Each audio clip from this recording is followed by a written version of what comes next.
Dans le hall de la gare, cet homme cherche des affaires, demande des renseignements. Depuis l'attaque, il est sans nouvelles de sa mère. Elle ne répond pas à mes appels. J'essaie de l'appeler, mais elle ne décroche pas. Hier, une explosion retentit. Des Ukrainiens sont tués sur le coup. D'autres parviennent à se réfugier dans la gare. Parmi les blessés, Nastia est sous le choc. Je me souviens d'un bruit très fort et de choses qui tombaient du ciel, des obus ou des roquettes. Les gens ont été projetés au sol. C'était un cauchemar. Tout était en feu, tout le monde paniquait.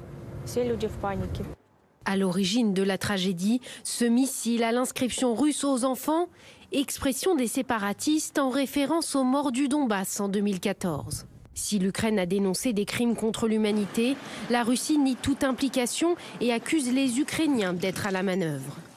Les missiles Tosh-Ku, dont les fragments ont été découverts dans la zone de la gare, ne sont utilisés que par les forces armées ukrainiennes. La menace du régime de Kiev de poursuivre les opérations sous fausse bannière, ainsi que des frappes de missiles sur des zones peuplées de civils, reste élevée.